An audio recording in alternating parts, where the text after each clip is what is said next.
PWA adding ClassDojo as a desktop app.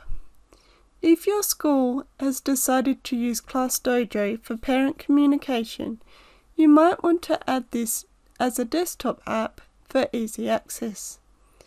Open up Edge and then navigate to ClassDojo and log in.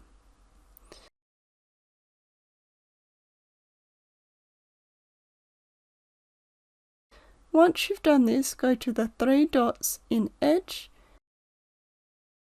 click on Apps and then install this site as an app.